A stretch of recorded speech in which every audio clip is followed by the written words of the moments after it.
ধরনটা কি একটু শোনেন, তাহলে ভারী আযাবটা অনুভব করতে পারবেন, অনুমান করতে পারবেন।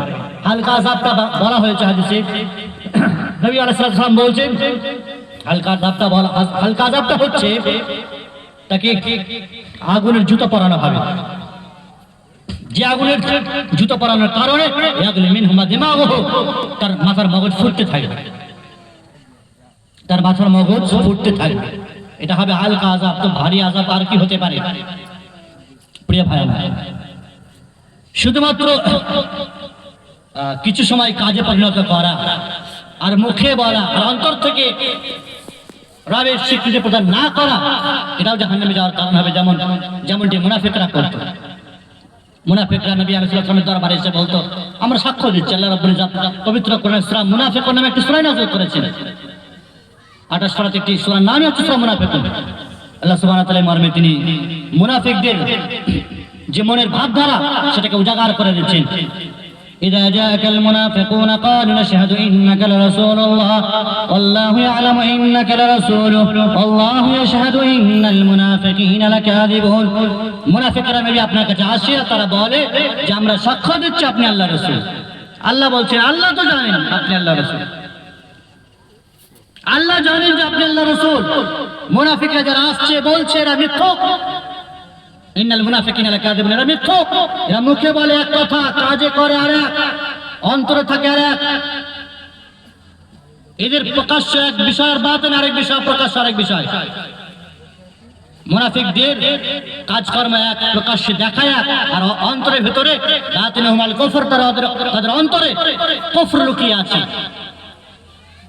তারা কাফিরদের কাছে গিয়ে বলে আমরা তোমাদেরই লোক, মুসলমানদের কাছে এসে বলে আমরা তোমাদেরই লোক।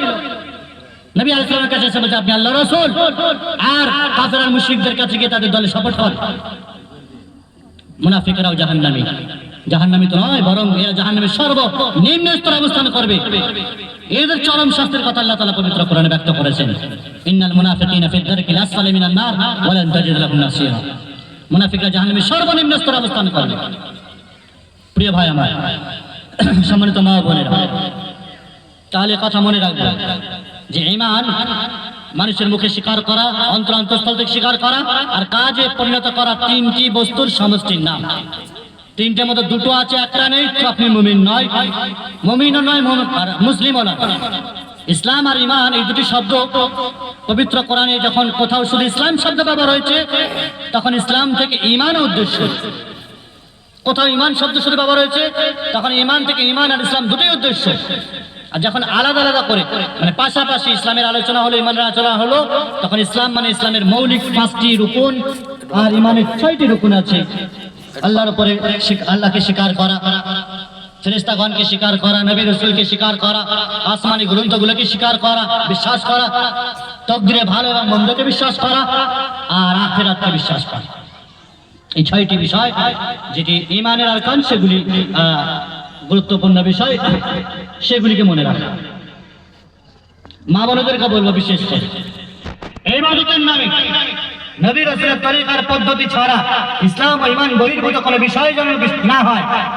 আবেগতাড়িত হয়ে আমরা এতটা বেশি ইবাদতে লিপ্ত না হয়ে যায় যে আমাদের দেখা যাচ্ছে নবী এবং রাসূল তথা সাহাবায়ে কেরাম এবং ইসলাম ও ঈমান আর শরীয়ত সেটিকে পারমিট করে না, সেটিকে অনুমোদন করে না। এমনটি যেন না হয়। শিরক এবং বিদআতের নামে হাজারো বিষয়টা আমাদের মাঝে লুকিয়ে আছে। আমাদের কথাবার্তা, চাল চলনের মাধ্যমে সেটি প্রকাশ পায়, সেটি দেখা যায়। কিয়ামতের দিন আমাদের এই আমল সকল কিছু বরবাদ হয়ে যাবে তাতে যদি শিরক থাকে। আল্লাহ রাব্বুল ইজ্জত পবিত্র কোরআনে নবী আলাইহিস সালামকে লক্ষ্য করে যারা গম্ভীর স্বরে বলেছেন, লাইন আশরাকতা লায়াহবাতান্না আমালুকা ওয়া লাতাকুনান্না মিনাল খাসিরিন। হে নবী, যদি আপনি আল্লাহর সাথে কাউকে শরীক স্থাপন করেন তাহলে আপনার আমলগুলো বরবাদ করে দেওয়া, বাতিল করে দেওয়া হবে। কিয়ামতের দিন আপনি ক্ষতিগ্রস্তদের অন্তর্ভুক্ত হয়ে যাবেন। তাহলে কেউ বাদ নেই, ইবাদত সির্ফ আল্লাহর জন্য হবে। আল্লাহ ছাড়া অন্য কোন মানুষকে তুষ্ট করা, রাজি করা, খুশি করা, কোন মানুষের মন পাওয়া, দিল জয় করা,